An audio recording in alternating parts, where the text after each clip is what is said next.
ကယ်လို့ခမရဗျာဒီ2009 model ဆိုပြီးဈေးအများကြီးပေးဝယ်လိုက်ရင်တော့ခမရရှုံးမှတေးကြတယ်ဗျအားလုံးပဲမင်္ဂလာပါဗျဒီနေ့မြန်မာပြည်ရဲ့ကားလောကမှာဗျအဖြစ်များနေတဲ့ကိစ္စတစ်ခုရှိအဲ့ဒါဗျာဒီကား model နှစ်ခုလွဲနေရပဲဗျဒီဥပမာဗျာဒီ Toyota Town East မှာဗျာဒီခေါင်းတိုလိုကားမျိုးတွေမှာ2009 2010 model တွေဆိုပြီးတော့သူတို့ရောင်းနေကြရတယ်ရှိဒါမဲ့ဗျာ engine အဖုံးကိုဖွင့်လိုက်တဲ့အခါဒီ 3C turbo engine ဖြစ်နေတာဒီနေရာမှာမေးစရာတစ်ခုရှိလာတကယ်ရော2009 Town East မှာ 3C engine ပါလာသလားဆိုကားလောကတွေကဆရာသမားတွေတော်တော်များများတော့ဒီဥစ္စာကိုတီးပြီးသားဖြစ်မှာဗျဒါမဲ့ဗျာအခုမှကားကိုစကိုင်မဲ့လူတွေလုပ်ငန်းစမဲ့သူတွေအတွက်ကတော့ဒါကတော့တတိထားတဲ့အချက်အခုဖြစ်တယ်ဗျချင်းချင်းပဲပြောမယ်ဗျာခမရဂျပန်နိုင်ငံရဲ့ကားထုတ်လုပ်မှုသမိုင်းမှာဗျာဒီ2004-2005ခုနှစ်နောက်ပိုင်းကစတဘာဝပတ်ဝန်းကျင်ထိန်းသိမ်းရေးဥပဒေတွေကတင်းကျပ်လာတဲ့အတွက်ဗျာဒီ 3C ဒီဇယ်အင်ဂျင်ထုတ်လုပ်မှုကိုရပ်ဆိုင်းခဲ့ပြီးသွားပြီဗျ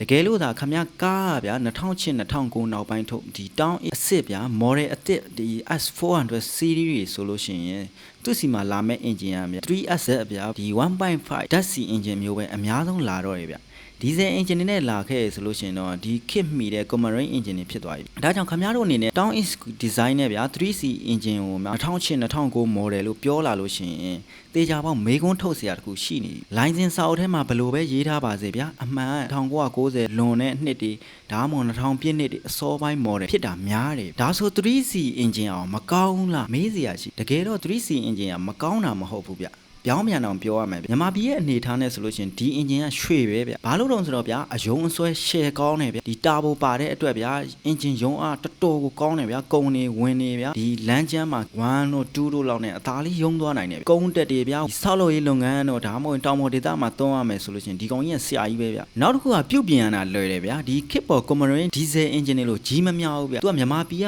ရိုးရိုး diesel နဲ့လည်းထည့်မောင်းနေဒီ nozzle ပိတ်တာတို့ပန့်ဒုက္ခပေးတာတို့ kit ပေါ်ကားရတဲ့အများကြီးတက်တာတယ်ဗျဝက်ချော့တိုင်းလို့ဒီ engine ကိုမျက်စိမိတ်ပြင်နိုင်တယ်ပါတဲ့ပစ္စည်းကလည်းပေါ်တယ်ဗျာအကျန်းလဲခံတယ်သူ့ရဲ့ engine ဗျာဘလောက်ထိ heat တက်တဲ့ဒီ cost ion တွေကများတဲ့အတွက်ဗျာအပူတောင်တော်တော်လေးခံနိုင်တယ်ဗျာဒီရေမီဂယူဆိုင်ရင်ခမ10စုနှစ်နဲ့ရှိပြီးတော့စီးလို့ရတဲ့ engine အမျိုးအစားဗျာနောက်တစ်ခုကစီစားတက်တာတယ်ဗျာစီစားတက်တာတယ်တုခေတုခါနဲ့ရှင်တော့ 2.2 ကဒီဒီဇယ်အင်ဂျင်တွေကဗျာစီစားနှုန်းတွက်ချေကြိုက်တယ်ဗျခမလုပ်ငန်းသုံးအတွက်ဆိုလို့တော်တော်ကိုအမြတ်ကြံမဲ့အချက်ပေါ့ဗျာစီးပွားရေးသမားတယောက်အနေနဲ့တွက်မယ်ဆိုလို့ရှိရင်ဒီလိုကားမျိုးကဝယ်သင့်လားဆိုတာကြည့်အောင်ဗျအမြတ်ကကြည့်ရင်တော့ခမတို့ကုံဆိုကုံလျှောက်တယ်မယ်ဗျာလုပ်ငန်းခွင်သုံးမယ်ဆိုရင်ဒီကားကအရင်ကြေတာမြန်နေဗျဒါပြုတ်ပြင်စရိတ်တက်တာပြီးတော့ဗျာနေတိုင်းခိုင်းလို့ရတဲ့အတွက်ရေရှည်မှာလည်းလုပ်ငန်းအတွက်အကျိုးရှိရဗျာ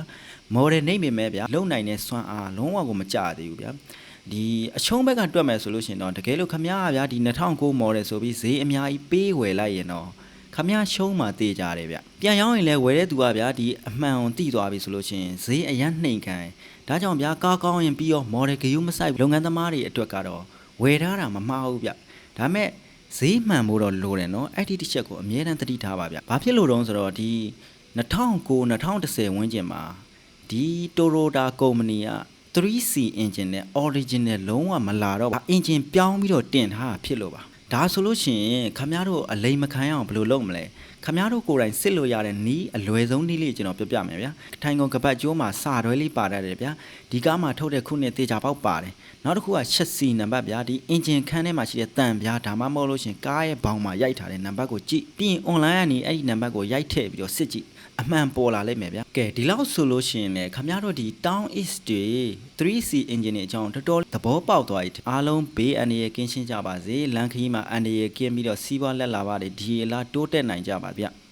နောက်ဆုံးအနေနဲ့ပြောချင်တာကတော့ဗျာခမရတို့ကိုယ့်ရဲ့ကားကောင်းကောင်းလေးကိုရောင်းချင်လို့ပဲဖြစ်ဖြစ်ကားနဲ့ပတ်သက်တဲ့လုပ်ငန်းတွေကိုကျွန်တော်ပိတ်ကနေတဆင့်ကြော်ညာခြင်းနဲ့ဆိုရင်ပဲဖြစ်ဖြစ်ကျွန်တော်စီကိုဓာတ်ရိုက်ဆက်သွယ်နိုင်ပါရဲ့ဗျအားလုံးကိုကျေးဇူးအထူးတင်ပါတယ်